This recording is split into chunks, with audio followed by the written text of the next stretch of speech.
عليكم ورحمة الله وبركاته. كبجمتوتا كينيا هردفتوتا channel YouTube كينا هوجين كينا كنا فكاتا نججبيسا سبسكرايب قدا فيديو كينا نداوچودا نورا وان جالتن كومنتي قدا نما ججبيسو نما غرغرمو نما تون غهادا كون هوجي مغالا رياض وان كو شودا سبسكرايب لايك شير gochuun nu jajjabeessa. Tattaaffii irra jira. Subscribe yoo gootan immoo meeshaa kana YouTube keenya irratti argatan yeroo gabaabaatti akka nu guddatu subscribe bum bum bum gochuudhaan dagatina.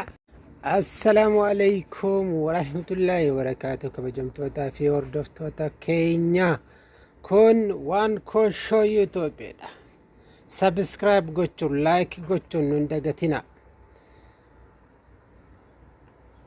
yaada qabdan komentii jalatti takka lama jechuudhaan komentii jalaan nu barreessa. Mana keessan bareessifachuudhaaf meeshaan akkanaa kun akka isin dabarre subscribe gochuudhaan nu jajjabeessa. Nama gargaaruun nama ta'uun gahaadha.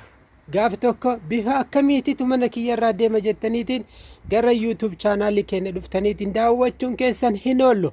Subscribe yoo gootan isin fayyada. Gaaf tokko mootii YouTube kanarratti nama gargaaruu waan dandeenyuuf yookaan isintu affeerameetiin YouTube kanarratti mootii mul'achuu ta'a. Koottaa subscribe gochuu hin dagatina. Jaalalaaf kabajaan isin gaafanna.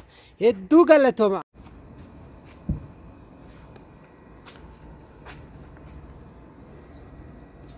Keenya hojiin waan meeshaa mana keessan irraa deemu bifa kamiin yoo ta'e kun bifa addaa ta'een jechuudha. Carqiin kun turkiidha. Baay'ee tokko das nama jedha, baay'ee tokko nama gammachiisa. Bifti isaa halluu manaa wajjin baay'ee tokko deema. Hedduu takka yoo xiqqaate waggaa 5 waggaa 6 yeroo lama yoo jijjiiran akka gaariitti nama tajaajila. Umrii baay'ee dheerata dafee illee xuraa'u laallachuun dagatina. Furdin isaa mootiyyuu lafarraa mootiyyuu saantima 15 baay'ee tokko nama gammachiisa. Hirkanni isaallee hedduu takka furdaadha. Baay'ee waa'u ka jedhe wayiiti dhugaa.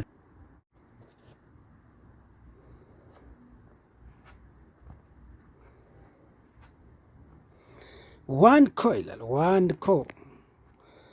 waan koo dalagaa waan kooti yoo jaalatan laayikii godha. Nu jajjabeessuu illee hin dagatina. Barruudha.